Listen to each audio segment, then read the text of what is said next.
मौलाना तौकीर रजा को लेकर के बहुत सारे सवाल हैं और सवाल सिर्फ तौकीर रजा नहीं बल्कि पिछली सरकारों से भी जुड़े हुए हैं। तौकीर को किसने बचाई, ये महत्वपूर्ण सवाल है, इस पर चर्चा करें। लेकिन उससे पहले आपको एक रिपोर्ट दिखाते हैं।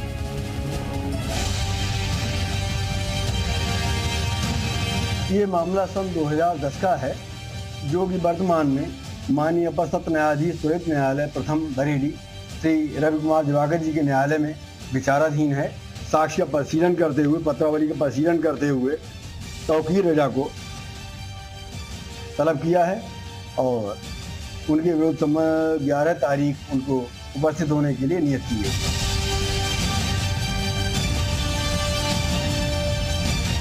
जांच एजेंसियां जांच करती हैं। उत्तर प्रदेश में हम लॉ एंड ऑर्डर मेंटेन करने के लिए प्रतिबद्ध हैं और किसी भी दोषी को बख्शा नहीं जाएगा। अदालत के माध्यम से हम पैरवी करके सजा दिलाएंगे।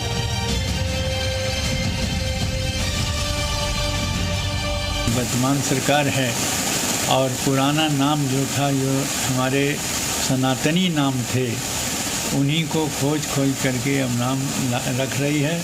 कोई यह नहीं कि नया नाम बदल करके नया नाम करती हो।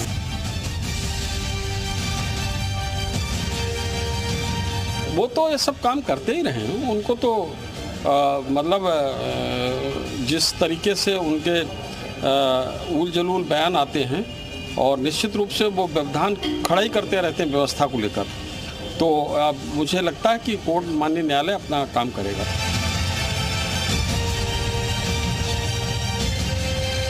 ये कहता है हल्द्वानी की दंगा में भी इसी का हाथ है।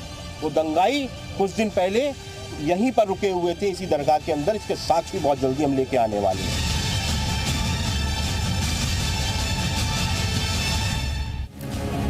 तो तौकीर रजा क्या अपने अंजाम तक पहुंचाए जाएंगे, ये अपने आप में बड़ा सवाल है। तो आज चर्चा शुरू करें उससे पहले आज के सवाल हम आपके सामने रखना चाहते हैं। 2010 में तौकीर को किसने, या बड़ा सवाल है किसने और क्यों बचाया, ये महत्वपूर्ण सवाल है। इस पर हम बातचीत करेंगे, ये जानने की कोशिश करेंगे। तमाम मेहमान हमारे साथ मौजूद हैं। लेकिन 2010 में तौकीर रजा को किसने और क्यों बचाया, बड़ा सवाल है। पिछली सरकारों ने क्यों नहीं की तौकीर के खिलाफ पुख्ता कार्रवाई, ये अपना आप में महत्वपूर्ण सवाल है। और अब मौजूदा सरकार क्या कार्रवाई करेगी, हम जानने की कोशिश करेंगे।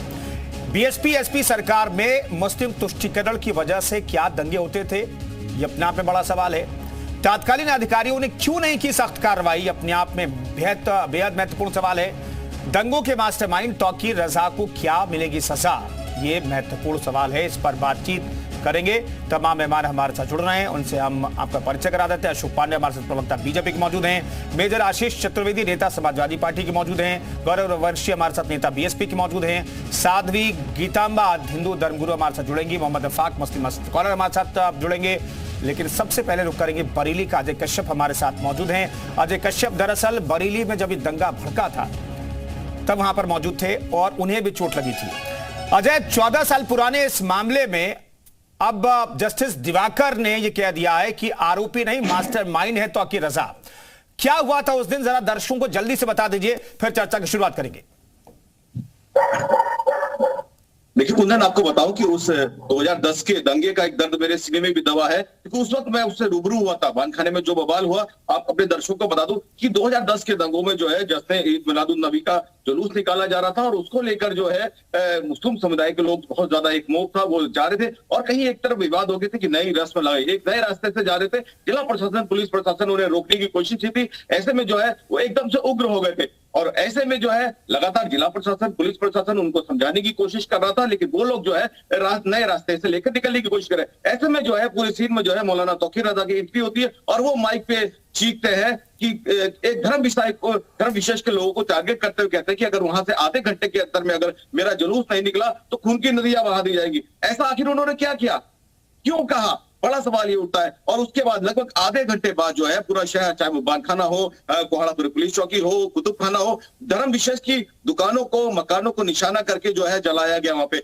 और अपने दर्शकों 28 दिन का कर्फ्यू बरेली में लगा था और उस वक्त भी जो है कई सारे जो लोग थे उन्होंने सवाल निशान खड़े करे कि हाँ आखिर जिला प्रशासन जो है तौकीर मियां पे गिरफ्तार क्यों नहीं करा, तौकीर मियां के खिलाफ कार्रवाई क्यों नहीं करा। अभी 2024 की फरवरी की बात की जाए, ज्ञानबापी मस्जिद को लेकर मौलाना तौकीर रजा ने जो है इस्लामिया मैदान में जो है मुस्लिम समुदाय के लोगों को जो है एकत्र करने का कहा। जिला प्रशासन ने परमिशन नहीं दी, लेकिन उसके बावजूद भी 15 से 20 हजार आदमी जो है सड़कों पर उतरा। यहाँ तक आलम ये हो गया था कि अफवाहों का दौर गर्म हो गया था। कुंदन, स्कूल कॉलेज बंद हो गए थे, बाजार सारे बंद हो गए थे, उसके बावजूद भी बिल्कुल अजय, पूरी कहानी आपने बयान कर दी, लेकिन तौकीर रजा सिर्फ 14 साल पहले भड़काऊ बयान नहीं दे रहे थे। अभी जो ज्ञानवापी को लेकर के फैसला आया, अभी जो हल्द्वानी में हुआ उसे लेकर के भी एक समुदाय विशेष को भड़काने की उन्होंने पूरी कोशिश की, और बरेली से तो वो तस्वीरें भी सामने आई थी बवाल की। बहुत बहुत शुक्रिया अजय इस खबर पर बातचीत करने के लिए आपका। तमाम मेहमान हमारे साथ मौजूद हैं। अशोक पांडे साहब, क्या तौकीर रजा को उनके अंजाम तक आपकी सरकार, बीजेपी सरकार, योगी आदित्यनाथ की सरकार पहुंचाएगी? निश्चित तौर पे आपको बता दें कि तौकीर रजा साहब लगातार भारतीय जनता पार्टी कहती रही, जनता कहती रही कि दंगाई है, ये माओं की कोखें उजाड़ने का कुप्रयास धर्म के नाम पर कर रहा है। लेकिन दुर्भाग्य था कि उस समय की सरकारों ने उसे सेकुलर कह के छोड़ने का काम किया, या महान गांधीवादी विचारक हो गए हो और उन्हें छोड़ने का काम किया था। ये दुर्भाग्य है कि बनारस में संकट मोचन बम विस्फोट कांड होता है, जो आतंकी वलीउल्लाह पकड़ा जाता है, तो अखिलेश यादव उस समय मुख्यमंत्री होते हैं, उन्होंने वलीउल्लाह पर से मुकदमा वापस लेने का काम किया। ये तो भला हो न्यायालय का जिसने वलीउल्लाह को फांसी देने का काम किया, आज भी भला हो न्यायालय का जिसने संज्ञान में लिया और पता लगा मास्टर माइंड है। दुर्भाग्य है इन दलों का, किस तरह के राजद्रोहियों को मुस्लिम तुष्टीकरण के नाम पर ये लोग पनाह दे रहे हैं। ये बहुत ही दुर्भाग्यशाली है। ये भी जान लीजिए, जब से हमारी सरकार है कोई रजा, कहीं भी कोई रजा नहीं दिखाई दे रहा है, कोई वर्क नहीं दिखाई दे रहा है, कोई मुख्तार अंसारी नहीं दिखाई दे रहा है, और न कहीं दंगा हो रहा है, न कोई दंगाई मानव के गोश्त से चंगा हो रहा है, और न कहीं भी उत्तर प्रदेश में हिंदुस्तान के अंदर कोई बम विस्फोट की घटनाएं। यानी कि इन लोगों ने जिस तरह से तुष्टीकरण के नाम पर माताओं की कोखें उजाड़ने का प्रयास किया सत्ता के लिए, ये दुर्भाग्यजनक है। ठीक है, गौरव रघुवंशी साहब, क्या मजबूरी थी बहन जी की ये तौकीर रजा जो भड़काने का काम जिसने किया मॉब को, उसे छोड़ दिया गया?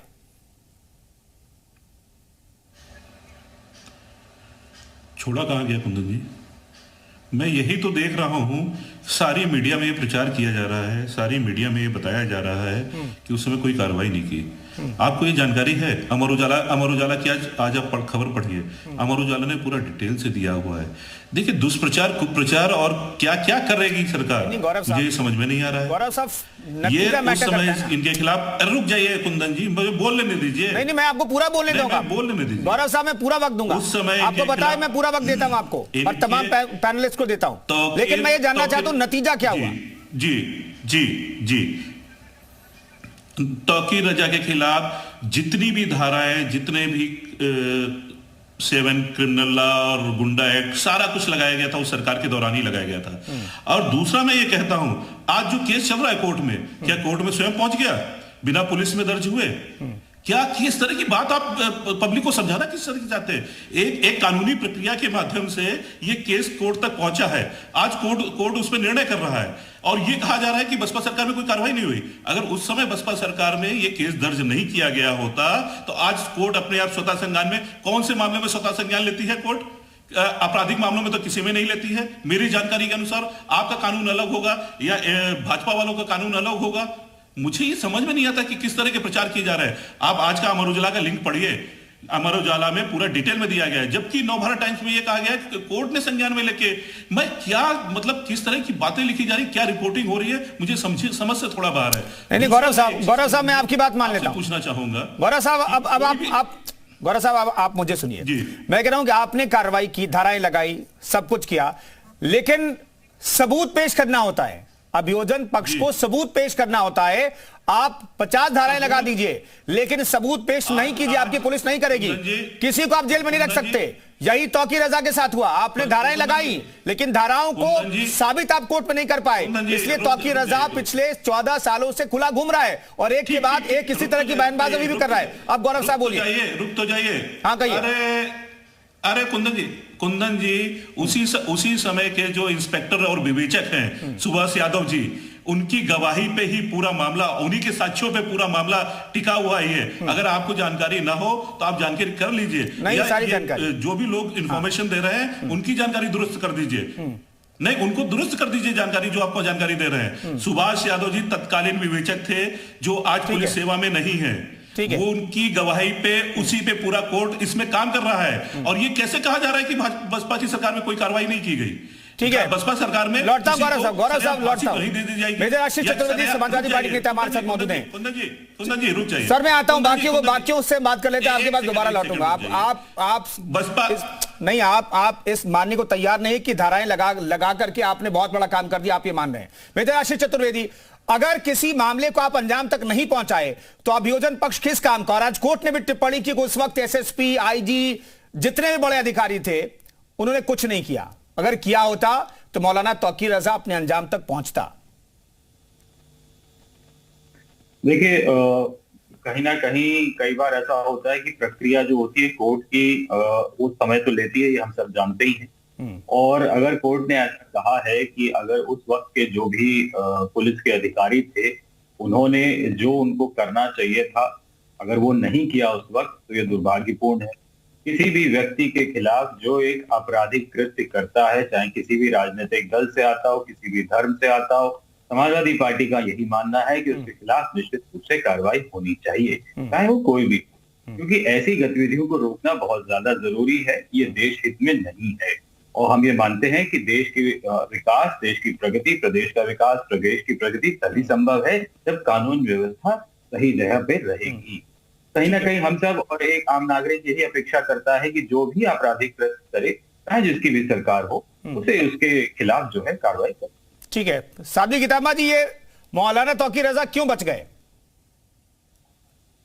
नेताओं की कृपा है, क्योंकि इनके साथ रोजा भी तोड़ा जाता है, इनके साथ रोजा भी रखा जाता है, इनके मस्जिदों में जाया जाता है। तो ये जब नेताओं की कृपा होती है तभी ये सब होता है।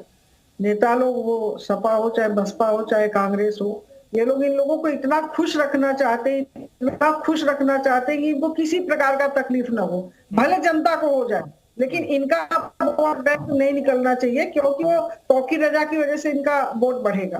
तो इसलिए ऐसे गुंडा मवाली पलते रहते हैं। ये नेताओं की देन है, और नेता लोग जब तक चाहेंगे तब तक इनको संरक्षण देते रहेंगे। और आज के डेट में जितना भी ये सब हो रहा है, ये हमारे पुराने नेताओं की देन है, पुरानी पार्टियों का देन है जो ये सब हो रहा है। अब नहीं होगा, अब तो धीरे धीरे इन लोगों का समाप्ति की तरफ बढ़ रहे हैं और बढ़ेंगे भी।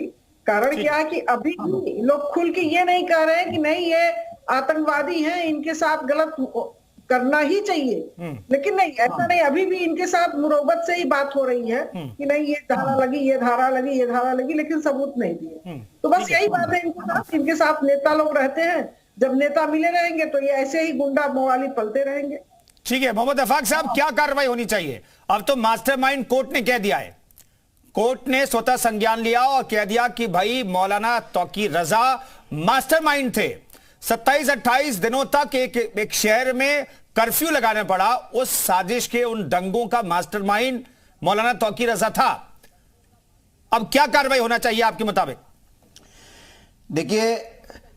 देखिए कुंदन जी, कोर्ट के मुताबिक इस देश के अंदर संविधान, लोकतंत्र को अगर हम मानते हैं तो उसके मुताबिक अगर कोई तौकीर रजा क्या कोई भी दोषी पाया जाए तो उसको सजा मिलनी चाहिए। हम इस बात का समर्थन करते हैं। मगर अभी जो हमारी बहन आतंकवादी का एक लगा रही थी, हम अपने देश के अंदर अगर कोई दंगा हुआ है तो माने उस न्यायालय में वहां तो आतंकवादी का नाम नहीं आया है, वहां तो दंगे का नाम आया है। एक इनको ये चाहिए कि ये मौका देगा मुसलमान आतंकवादी, इनको चाहिए मुसलमान।